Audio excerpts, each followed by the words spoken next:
Good morning students. तो कैसे हैं आप सभी? वेलकम है बेटा आपके यूट्यूब चैनल हिंदी गुरु में। तो सबसे पहले मैं आपको ये बताना चाहूंगी कि मैंने काफ़ी टाइम से इस चैनल पर वीडियो नहीं डाली है, ये आपको भी पता होगा।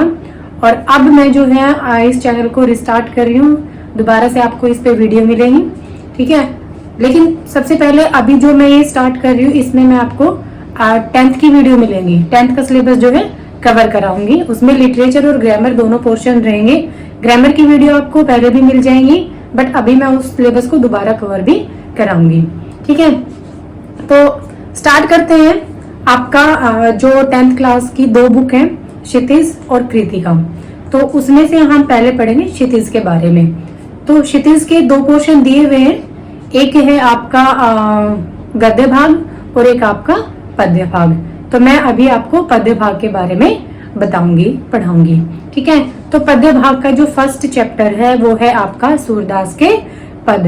इस वीडियो में हम सूरदास के पद के बारे में पढ़ेंगे, लेकिन सूरदास के चारों पद के बारे में नहीं पढ़ेंगे। उसमें हम पहला पद पढ़ेंगे और फिर उसके काव्य सुंदरी के बारे में पढ़ेंगे। ऐसे ही आपको एक एक करके चारों पदों की अलग अलग वीडियोस मिल जाएंगी, तो उसके थ्रू आप इनको पढ़ सकते हैं और इसके काव्य सुंदरी के बारे में समझ सकते हैं, ठीक है। तो स्टार्ट करते हैं सूरदास के पद। सूरदास के पद किसके द्वारा लिखे गए हैं? ये जो है सूरदास के द्वारा ही लिखे गए हैं। कौन सी भाषा में लिखे हैं? ब्रज भाषा में लिखे हैं, ठीक है। तो स्टार्ट करने से पहले हम थोड़ा सा सूरदास जी के बारे में जान लेते हैं। माना जाता है सूरदास जी का जन्म जो है 1478 ईस्वी में सिही या रुनकता गांव में माना जाता है। हर एक जो है अलग अलग मत दिए गए हैं उनको, उनके जन्म को लेकर किंवदंतियां हैं। कंफर्म नहीं है कि उनका जन्म जो है सिही में हुआ था या रुनकता में हुआ था, ठीक है। तो कंफर्म नहीं है, लेकिन यही माना जाता है कि या तो सिही में हुआ था या रुनकता गांव में हुआ था। वो जन्म से ही अंधे थे, ठीक है, अनपढ़ थे, अपने पदों को गाते थे और दूसरों के थ्रू लिखवाते थे। ब्रज भाषा में उन्होंने अपने पद लिखे हैं। कृष्ण को उन्होंने अपना जो है भगवान माना था और कृष्ण भक्त थे। वो शगुन भक्ति काव्य धारा के कवि माने जाते हैं क्या है वो सगुण भक्ति काव्य धारा के कवि हैं, ठीक है। और ब्रज भाषा में उन्होंने अपने पद लिखे हैं। कृष्ण की बहुत ज्यादा आराधना करते थे, पूजा करते थे, ठीक है। और उनकी जो मृत्यु है वो माना जाता है कि 1583 में पारसोली गांव में हुई थी। ये उनकी मृत्यु के बारे में बताया गया है। तो स्टार्ट करते हैं सूरदास के पद में। जो पहला पद है, देखो बेटा, अभी इस ब्लैक बोर्ड पे मैंने आपके ना जो पद है ना उसका एक फर्स्ट और लास्ट वर्ड दिया हुआ है, मतलब मैंने यहाँ आपको संकेत दिया हुआ है। आपकी बुक में पूरा जो है पद दिया हुआ है, वहां से उसको देख लेना और व्याख्या यहाँ से कर लेना, ठीक है। वैसे मैं आपको एक बार इसको पढ़ के बता देती हूँ कि ये पूरा पद क्या है। कि उधो तुम तो हो अति बड़भागी, अप्रस रहत सने तगाते, नाहि मन अनुरागी। जो जल महा तेल की गागरी, गागरी या गगरी दोनों ठीक है, बूंद ने ताको लागी। प्रीति नदी में पाँव ने बोरेयो, दृष्टि ने रूप परागी। सूरदास अबला हम भोरी, गुर चाटी जो पागी, ठीक है। ये आपका पद दिया हुआ है और ये आपका ब्रज भाषा में लिखा हुआ है। अब मैं इसका हिंदी में व्याख्या करती हूँ कि इसमें कवि ने क्या कहा है। सबसे पहले हमें प्रसंग, देखो सीबीएसई बोर्ड में व्याख्या नहीं आती है, लेकिन आप उसके बारे में, उसके काव्य सुंदरी के बारे में कब लिख सकते हो? जब आपको उसकी व्याख्या आती होगी। वो एग्जाम में नहीं आती है, सीबीएसई में नहीं आती है, एचबीएसई में आती है, ठीक है। सीबीएसई में व्याख्या नहीं आती है, लेकिन आपको व्याख्या आनी चाहिए। उसी के अकॉर्डिंग आप क्वेश्चन आंसर फाइंड कर सकते हो और काव्य सुंदरी के बारे में बता सकते हो, ठीक है। तो जो ये हमारा संकेत, ये जो पहला पद है, इसका जो प्रसंग है वो है, प्रस्तुत पंक्तियां हमारी हिंदी की पाठ्य पुस्तक क्षितिज भाग 2 में निहित सूरदास के पद से ली गई है, ठीक है। तो ये जो पद है या जो ये पंक्तियां हैं, ये सूरदास के पद से ली गई हैं, ठीक है। ये पहला पद है। तो इन पंक्तियों के माध्यम से सूरदास जी क्या कहते हैं, और ये पद कब लिखा गया कि श्री कृष्ण जी जो है वो मथुरा चले जाते हैं, ठीक है, और उनको उद्धव जो है श्री कृष्ण का मित्र है, और अपने मित्र को वो योग का संदेश देकर और दूत बनाकर गोपियों के पास भेज देते हैं कि गोपियों को जाकर ये योग का संदेश देकर आओ। तो जब वो ये योग का संदेश लेकर आते हैं तो गोपियां उद्धव पर कटाक्ष करती हैं, व्यंग्य करती हैं, उद्धव को उल्हाना देती हैं।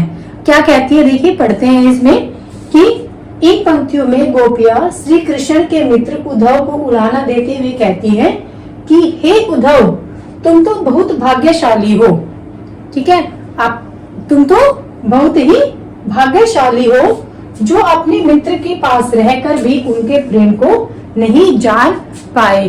कि मतलब यहाँ पर उन्होंने जो भाग्यशाली कहा है उसमें उन्होंने व्यंग्य किया है कि मतलब तुम अपने मित्र श्री कृष्ण जो प्रेम के सागर हैं उनके पास रहते हो और फिर भी तुम उनके प्रेम को नहीं जान पाए हो, तुम कैसे मित्र हो।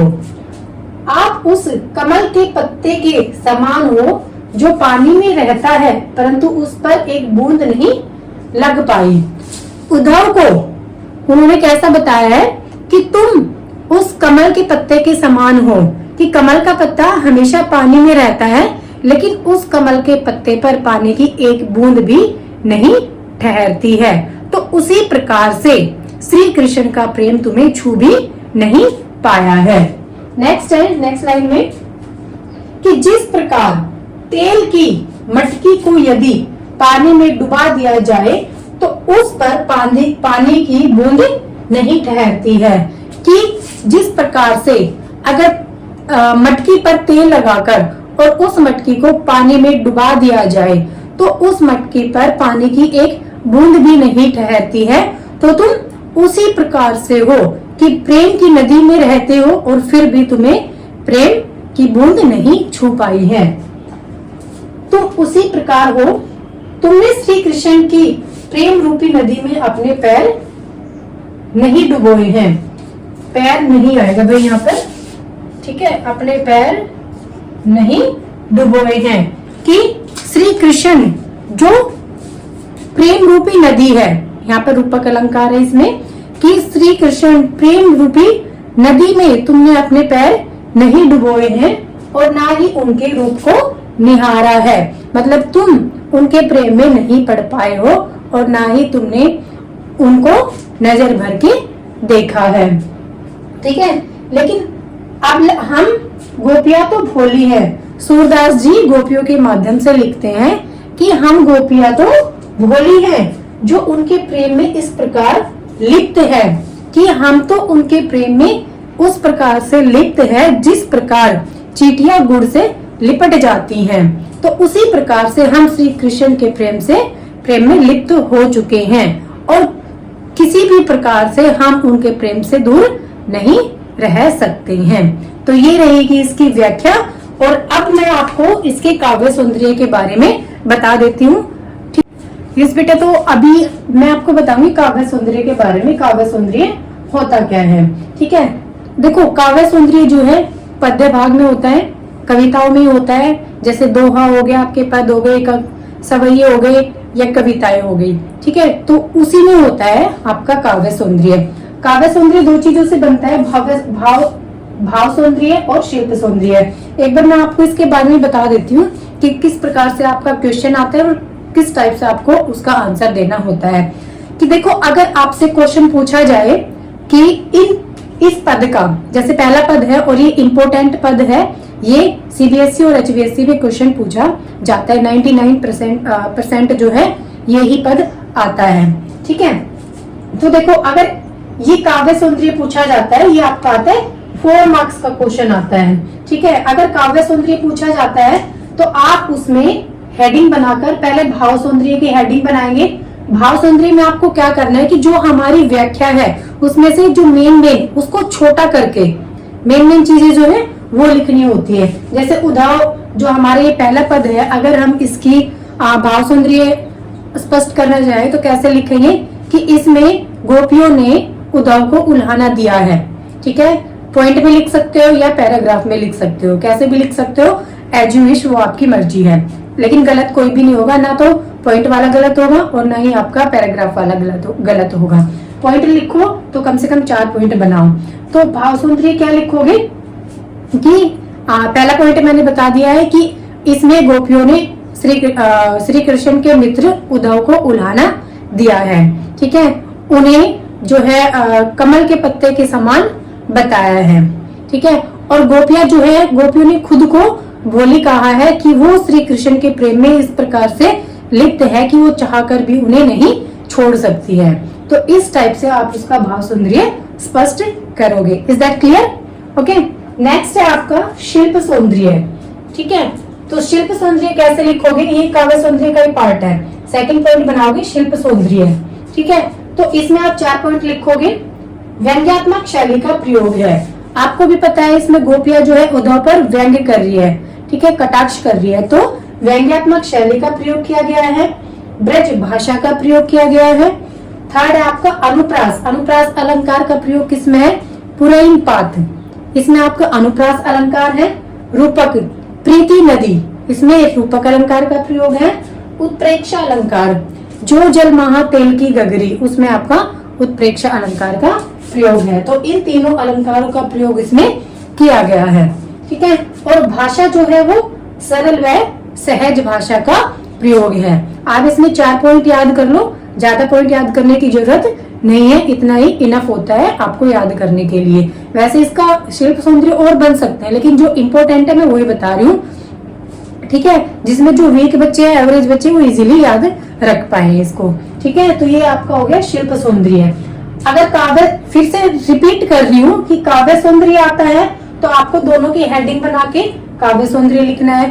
अगर आपसे पूछा जाता है कि भाव सौंदर्य स्पष्ट करो, तो आपको ओनली भाव सौंदर्य में क्या करना है कि व्याख्या को शॉर्टकट में लिखना है, ओके। और अगर शिल्प सौंदर्य पूछा जाता है तो आपको ये पॉइंट लिखने होते हैं। शिल्प सौंदर्य आपको ये वाला बताना होता है, फिर उसमें भाव सौंदर्य नहीं बताना होता है। तो इस प्रकार से आप काव्य सौंदर्य लिखोगे। ऐसे ही आपको नेक्स्ट वीडियो में जो आपका सेकंड पार्ट है, सेकंड पद है, उसकी वीडियो मिलेगी, ठीक है। तब तक के लिए थैंक यू। अगर वीडियो अच्छी लगी हो तो वीडियो को लाइक कर देना, शेयर कर देना और चैनल को सब्सक्राइब कर लेना, ओके। Thank you. मिलते हैं नेक्स्ट वीडियो में। Thank you.